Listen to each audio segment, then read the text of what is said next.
animaux ont été domestiqués par l'homme depuis des millénaires pour le divertissement, pour des études ou simplement pour leur tenir compagnie. Mais dernièrement, la demande d'animaux de compagnie exotiques, sauvages et atypiques a explosé, stimulée en partie par les vidéos publiées sur Internet où l'on peut voir des animaux sauvages parfaitement dociles et agréables. Les propriétaires d'animaux sauvages adorent poster des vidéos d'animaux qu'ils possèdent et qu'ils dorlotent comme s'ils étaient inoffensifs. Mais attention, si vous avez envie d'en adopter, il faut savoir que la plupart d'entre eux n'ont pas grand-chose d'affectueux et présentent des risques. Ils peuvent même subitement devenir très dangereux. Voici donc 10 animaux effrayants que les hommes ont pris pour des animaux domestiques. Savez-vous qu'aux États-Unis, pour seulement 300 $, on peut s'acheter un tigre, soit moins qu'un chien de race ? Beaucoup d'Américains se procurent ce fauve en profitant du manque de régulation sur le territoire américain concernant la possession d'un grand félin pour animal domestique. En 2018, on estimait même que 5 à 7 000 tigres vivaient dans des jardins aux États-Unis. Sachant que la population mondiale des tigres sauvages atteint à peine les 3 900 individus, il y a donc plus de tigres de compagnie aux États-Unis que de tigres sauvages dans le monde. Hallucinant. La majorité des propriétaires de ces bêtes sont par ailleurs assez riches pour posséder de grandes terres. Ainsi, ils sont capables de mettre en place de grandes enceintes pour leurs félins. Ils les acquièrent à bas âge, lorsque leur comportement docile ressemble plus à celui d'un petit chat domestique qu'à un véritable animal sauvage. Néanmoins, une fois adultes, ils ont plus de besoins que les particuliers ne peuvent leur offrir. Plus de nutrition, plus d'espace, possibilités de chasse, etc. Du coup, ces grands félidés se retrouvent détenus dans des conditions misérables et non sécurisées qui causent une souffrance animale incommensurable et des menaces effroyables à la sécurité humaine. Avoir un python comme animal de compagnie, ce n'est généralement pas du tout une bonne idée. Pourquoi ? Eh bien parce que si certains pythons comme le python royal ou le serpent des blés vont avoir des tailles raisonnables et être peu agressifs, d'autres comme les pythons réticulés peuvent devenir très gros et atteindre des tailles démesurées. Imaginez donc adopter un serpent de quelques dizaines de centimètres et l'installer dans votre appartement, puis le voir devenir en quelque temps un géant destructeur de plus de 7 mètres. Brrr. Posséder un tel reptile, quelle que soit sa taille, entraîne donc une grande responsabilité envers toute personne présente dans l'entourage de son propriétaire. Pourtant, en 2015, une petite fille américaine de 14 mois nommée Alyssa a fait scandale lorsqu'elle a été filmée par son père, Jamie Guarino, en train de jouer avec un python birman de 4 mètres. Ce serpent-là fait partie des plus grands serpents du monde et il peut littéralement l'avaler en une seule bouchée. Mais le papa, qui est éleveur de serpents professionnel, a dit que sa fille n'était en aucun cas en danger et qu'il voulait démontrer au public l'inoffensivité de ces créatures vis-à-vis des humains. Non, Jamie, désolé, mais on ne vous croit pas du tout. Car bien qu'un serpent puisse se sentir apprivoisé et obéir à son maître, il n'est pas un animal de compagnie pour autant. Cet animal apprécie juste la chaleur humaine et rien de plus. Le contact de notre peau lui est agréable à cause de la température qui s'élève à environ 37 degrés. Par contre, le niveau relationnel est nul, car un serpent ne développe pas de relation avec l'être humain. Les animaux sauvages demeurent et demeureront toujours des animaux sauvages. Il vaut donc mieux les laisser vivre dans leur milieu naturel. Le dressage d'ours bruns à une époque était très populaire, et cette tradition continue à se perpétuer jusqu'à nos jours. Ces ours sont aussi des hôtes fréquents des zoos.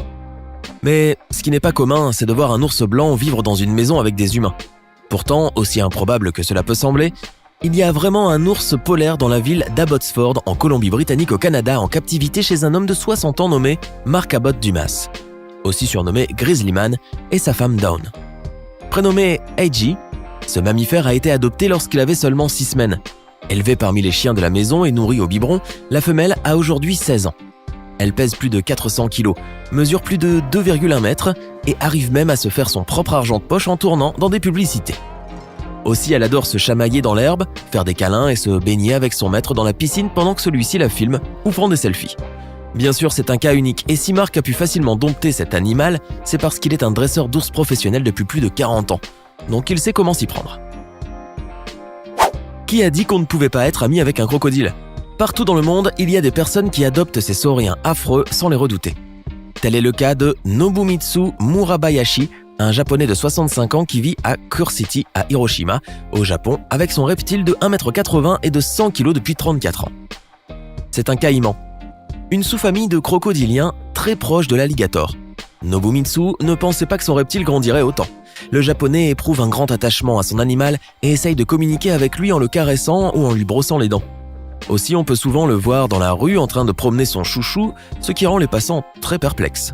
Ainsi, Nobumitsu prouve qu'il est possible de domestiquer ce terrible animal, mais ce n'est pas si facile que ça en a l'air. Ainsi, au Japon, il faut obligatoirement avoir un certificat de capacité pour détenir un crocodilien. Ensuite, une habitation de structure d'accueil qui sera vérifiée par un expert. Et enfin, il est obligatoire de vérifier si l'espèce désirée est répertoriée à la Convention sur le commerce international des espèces de faune et de flore sauvages menacées d'extinction. En plus, beaucoup d'incidents peuvent arriver, car finalement, cela reste un prédateur. Dites-nous maintenant, comment vous sentiriez-vous en présence d'un serpent dans votre foyer ? Seriez-vous à l'aise à l'idée de dormir à côté de ce reptile venimeux ?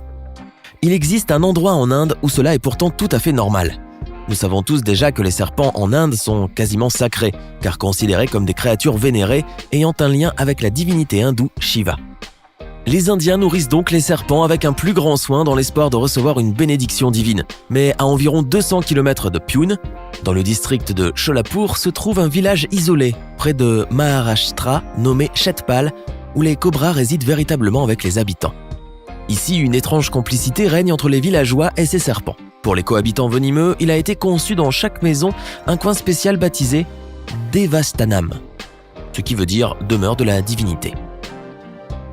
Cet espace est réservé exclusivement aux cobras, pour que ceux-ci puissent venir et se rafraîchir à tout moment. Ils sont traités comme des animaux de compagnie.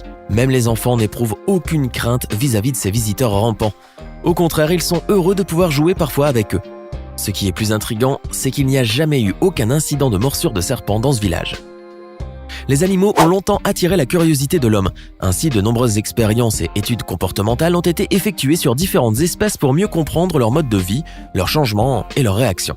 Cette science s'appelle l'éthologie. Les primates en particulier suscitent un intérêt plus intense car, ayant une ressemblance physique et une proximité génétique avec les humains, ils possèdent aussi d'étonnantes capacités intellectuelles. Tel que l'avait prouvé Coco, une femelle gorille exceptionnelle vivant en captivité et qui était connue pour être la première de son espèce capable de communiquer en langage des signes. Née le 4 juillet 1971 aux eaux de San Francisco et éduquée par l'éthologue Penny Patterson, elle maîtrisait plus de 1000 signes différents, dont 500 couramment issus de la langue des signes américaine. Elle avait même créé spontanément 9 vocalisations différentes qui ne figuraient pas au répertoire des gorilles. En 1978, elle a été le sujet d'un documentaire intitulé Coco, le gorille qui parle, réalisé par Barbet Schroeder, et fut ensuite l'objet de nombreux reportages, notamment dans le magazine de National Geographic, dont elle fit en octobre de la même année la couverture. Aussi, plusieurs livres lui ont été consacrés. Malheureusement, à l'âge de 46 ans, Coco est morte le mercredi 20 juin 2018 dans son sommeil. Elle reste cependant à tout jamais une véritable star de l'éthologie. Vous connaissez les hyènes tachetées ? Au pic de leur expansion, elles ont occupé une partie de l'Europe et de l'Asie, mais aujourd'hui on ne les retrouve plus qu'en Afrique. Présenté dans le fameux film d'animation Le Roi Lion, dont les personnages de Shenzi, Banzai et Ed, ce charognard est aujourd'hui considéré comme l'un des animaux les plus laids et les plus lâches dans la culture occidentale. En Afrique, on le voit plutôt comme un animal avide, rusé, brutal mais puissant. Vis-à-vis des humains, la hyène tachetée reste souvent distante. On ne note que quelques rares attaques contre des humains qui ne surviennent que lorsque la chasse au gibier sauvage devient difficile. La hyène fait peur, effraie et repousse dans l'imaginaire populaire. Et il ne viendrait à personne l'idée d'en faire un animal de compagnie. Personne ? Vraiment ? Pas si sûr. À l'ouest, au centre et au sud du continent africain, les petits des hyènes sont capturés en bas âge directement dans leur tanière. Ainsi, certains Burkinabés, Sénégalais mais principalement des Nigériens mafieux adoptent des hyènes tachetées à des fins de protection. Les dresseurs de hyènes entretiennent alors une relation de crainte, de complicité et de respect envers l'animal. Bien qu'ils sont facilement domptables, ces carnivores sont extrêmement difficiles à garder en captivité et peuvent être très destructeurs. Ils sont constamment enchaînés et muselés par ces dresseurs qui savent bien qu'une seule petite erreur d'inattention peut leur être fatale. La domestication du chat remonte à l'Égypte antique. Celle du lynx, en revanche, est plus anecdotique. Cet animal est largement admiré en Europe, en Asie et en Amérique, et certaines personnes ont envie de l'adopter quand il est encore bébé. Enjoué et mignon, il a presque le même comportement du chaton. Ginny Fine, une femme de Stafford Township au New Jersey, aux États-Unis, s'est même rendue jusqu'au tribunal afin de pouvoir conserver Rocky, son magnifique lynx hybride qui s'était échappé de chez elle 5 fois au cours des 3 années. Car le problème, c'est qu'une fois adulte, ce gros chat retrouve son instinct de chasseur et si heureusement aucun cas d'attaque mortelle sur des humains n'a jamais été recensé, sa malléabilité douce disparaît complètement. Cet animal sauvage est imprévisible et sans aucun avertissement, il pourrait alors détruire votre mobilier ou attaquer les petits animaux de votre entourage. Alors, si vous en trouvez, il vaut mieux avertir une société de protection des animaux au lieu de le ramener chez vous. Bien sûr, il ne faut pas posséder d'espèces sauvages pour des raisons de bien-être animal. Aucune de ces espèces n'est faite pour être domestiquée. Elles ont évolué pour vivre dans leur environnement naturel et non parmi les hommes. De plus, le commerce d'animaux de compagnie exotiques est connu pour sa cruauté et est souvent alimenté par le braconnage. Partagez-vous notre avis ? Ne manquez pas de nous le faire savoir en commentaire. Dites-nous aussi celui qui vous paraît le plus effrayant ou peut-être celui qui vous a le plus tenté. Mettez un gros pouce bleu juste en dessous si vous avez aimé la vidéo.